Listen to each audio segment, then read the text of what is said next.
pour un book haul au cours duquel je vais vous présenter mes acquisitions livresques. J'espère que vous n'avez pas fui en voyant le début de cette vidéo. Je crois que je vais pas assumer, mais c'est pas grave. J'ai voulu m'amuser un peu et vous inquiétez pas, j'ai récupéré la plupart des livres que je vais pouvoir vous présenter tout de suite. Tout d'abord, je vous présente le nouveau roman jeunesse de Cassandra O'Donnell, l'auteur de Rebecca Keane et de Mal en Fer. Il s'agit du monde secret de Sombre Terre qui parle d'un jeune garçon orphelin capable de discuter avec les fantômes. Un jour, il va rencontrer une fille avec laquelle il pense avoir un lien. Donc c'est plein de mystères, c'est assez jeunesse, mais j'ai vraiment hâte de le lire et puis vous voyez, c'est vraiment très court. Ensuite, je ne vous ferai pas l'affront de résumer le livre de la jungle.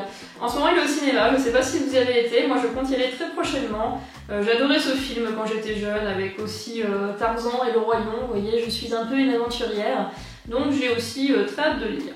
J'ai aussi reçu le 3e tome de la saga Waterfire, avec des sirènes, une longue quête, avec plein de petites épreuves à affronter pour ces différentes sirènes, il y en a plusieurs on va dire. Et c'est une de mes sagas préférées en ce qui concerne tout ce qui est océan, sirène et tout ça, donc je vous la recommande vivement. Et j'ai enfin acheté un livre de Colleen Hoover qui est très apprécié pour toutes ses romances, etc. Ici, il s'agit de Confess, et si la vérité faisait plus mal que le silence, avec une jeune femme qui va découvrir un artiste énigmatique. Et donc ce sera celui-ci que je lirai, voilà, un des premiers, et qui en plus est donc un des premiers Colleen Hoover, et qui en plus est classé meilleure romance 2015 par les lectrices américaines. J'ai reçu de la part des éditions Lumen The Scorpion Rules, qui est une dystopie assez commune on va dire, avec de la guerre, de la résistance, etc. J'en dis pas beaucoup plus parce que comme vous voyez, le résumé est très long, voilà. Et la phrase d'accroche est assez accrocheuse.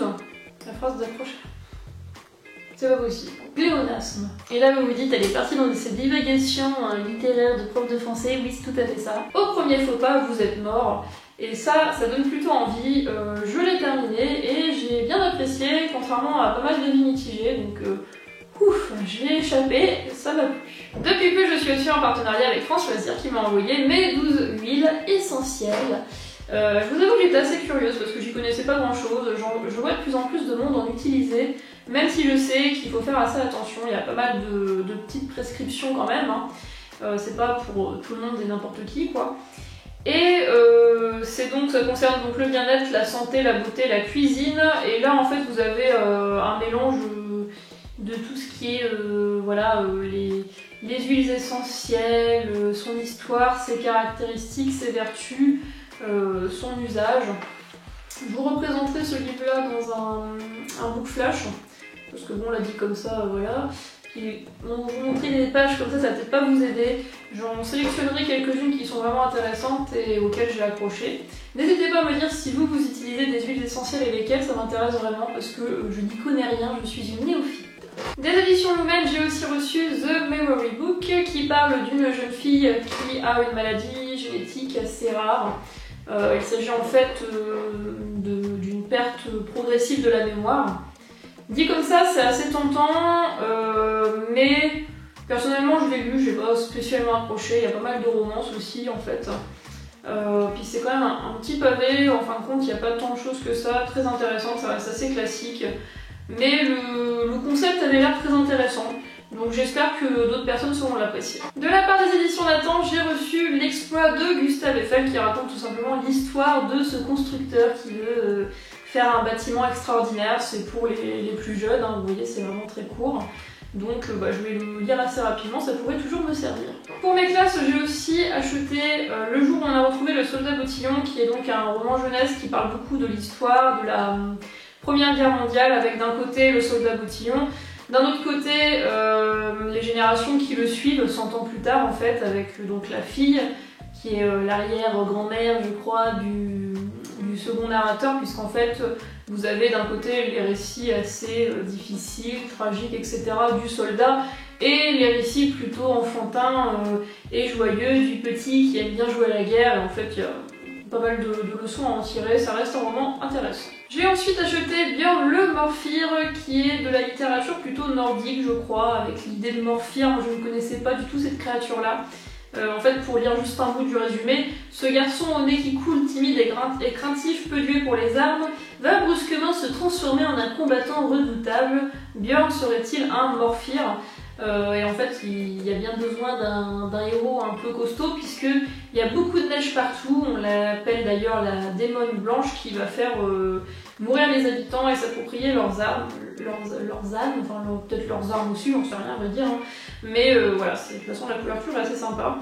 Donc celui-là, je pense que je le dirai assez rapidement. Ensuite, de la part des éditions Scrineo, j'ai reçu Roman d'horreur. Donc c'est une grande série, hein, tous les romans d'horreur. En fait, il y a des auteurs qui proposent à chaque fois leurs petites histoires effrayantes. La phrase d'accroche « Seuls les alligators vous entendront crier » fait quand même un petit peu peur. Et les questions en fait d'une classe de 3e qui se rend à la Nouvelle-Orléans. Et là-bas, le prof d'histoire va disparaître. Il va y avoir beaucoup de tensions entre les différents élèves. Peut-être une drôle d'histoire derrière ça, j'ai vraiment hâte de le lire.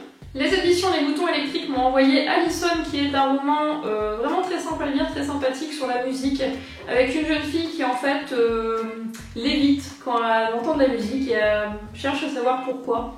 C'est pas mal, moi personnellement ça m'a fait découvrir pas mal de choses, avec par exemple beaucoup de musique des années 90. Et puisque c'est le printemps et que les beaux jours reviennent, je recommence d'ailleurs toutes mes boissons détox, tout ça.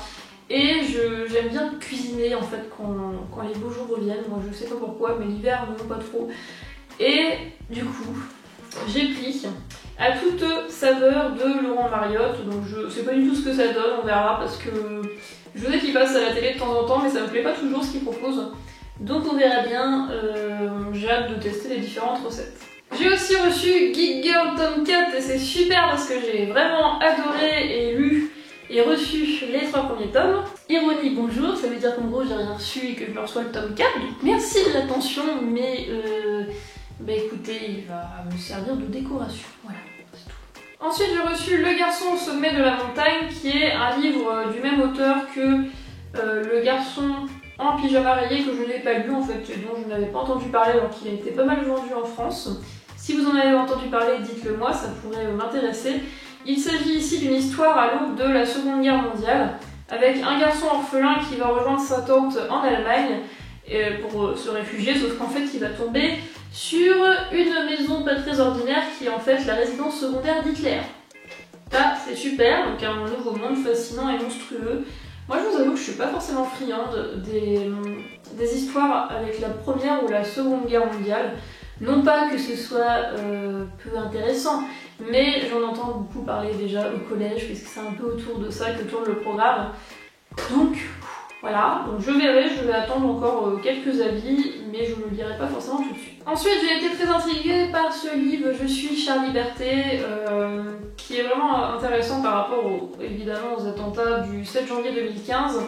Ici, c'est un jeune homme qui décide de créer un journal satirique dans un collège, et donc après il va y avoir deux clans qui se forment, ceux qui sont pour ce journal et ceux que la parole libre dérange, et je pense que ça peut être une lecture pédagogique assez intéressante. Ensuite, j'ai reçu des éditions Gallimard un livre très attendu pour le mois de juin.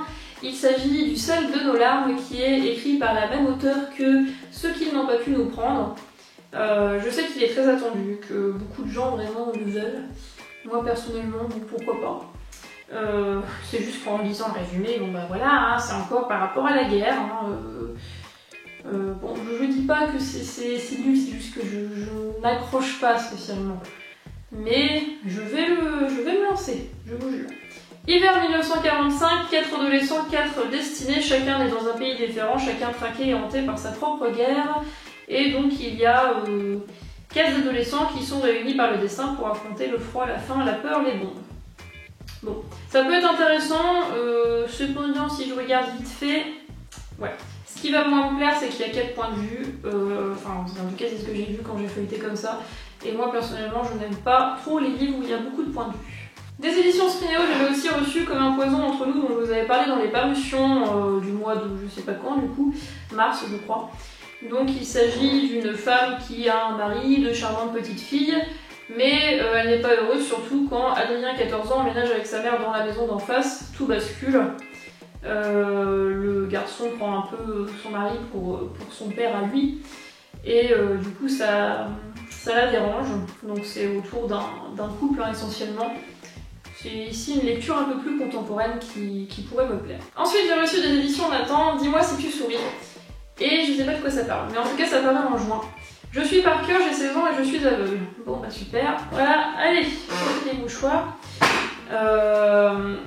En ce moment, j'ai pas envie de lecture comme ça. Donc je vais attendre un peu pour le lire. Voilà. Ensuite, j'ai reçu La nuit n'est jamais complète.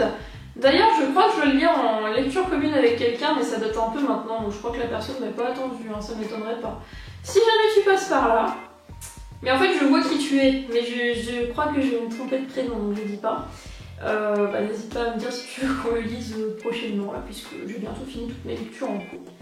Donc la route à perte de vue au milieu d'un désert de rocailles, Ariel et Jimmy parcourent le bitume au volant de leur vieille Ford. Mais quand le père et la fille tombent sur un barrage de police et sont obligés de passer la nuit sur place, tout dérape. Ils se réveillent abandonnés, naufragés de l'asphalte avec 3 autres rescapés. Je m'arrêterai là pour le résumé. Vous avez remarqué que dans cette vidéo-là, je lis et je triche en fait parce que je n'ai pas préparé la vidéo, contrairement à d'habitude, mais il fallait bien puisque je voulais vraiment vous proposer une vidéo cette semaine. Et normalement, la vidéo des parutions du mois de mai arrivera aussi cette semaine. En tout cas, je croise les doigts parce que voilà, j'étais un peu débordée, puis avec le week-end de 4 jours, j'étais en mode comateuse. Mais je suis là, ne vous inquiétez pas. J'ai aussi reçu S'enfuir des éditions Nathan. Donc c'est une épreuve non corrigée, donc la couverture je ne l'ai pas. Pourquoi attendre de vivre vraiment? Gloria mène une vie normale d'adolescente de 15 ans et elle s'ennuie jusqu'au jour où un garçon mystérieux fait éruption dans sa classe. C'est pas vu et revu hein, ce type de résumé, mais bon, pas grave. Il lui propose de partir, de camper en forêt, de choisir leur destination à pile ou face. Ouais, ça a l'air peut-être d'être un road trip, avec le titre notamment. Ça peut me plaire, j'aime bien quand même les road trips. J'ai aussi reçu Moi et les Aquaboys, qui est un roman à lire pendant les JO d'été. Bon bah pourquoi pas. Donc c'est une comédie en fait. Pour les fans de Hit Girl, Geek Girl. D'accord, bon. L'avenir de Lou Brown, 15 ans, est tout tracé. Elle suit depuis toute petite un entraînement de natation intensif avec sa meilleure amie Anna. Moi j'adore les livres qui parlent d'eau ou de flotte parce que je sais pas nager. Donc comme ça c'est bien. Hein. Vous allez vous dire, mais après c'est difficile aujourd'hui. Hein. Oui, un peu. Et ce qu'elle s'en mettre 4 nages va leur permettre de se qualifier pour les Jeux Olympiques, mais Lou rate sa course tandis que Anna, elle, est sélectionnée. Tintintin. Un livre qui est plutôt pas mal avec la saison qui arrive cet été-là, des éditions Nathan. D'après Frankie, la meilleure amie d'Anna, rien ne vaut les plages de Californie pour tomber amoureuse. Dans la réalité, Anna n'a aucune envie de passer l'été à flirter en bikini parce qu'elle a déjà vécu une première et secrète histoire d'amour avec le frère de machin truc, juste avant qu'il ne meure brutalement. Et la batterie de mon appareil ayant décidé de me lâcher, je vous dis de bonne lecture et je vous dis à très bientôt pour une nouvelle vidéo. Voilà, bye bye. Tu veux dire au revoir, petit haricot? Oh, bah oui. Tu voulais manger mes cheveux, mais je suis déjà partie. Pas de chance.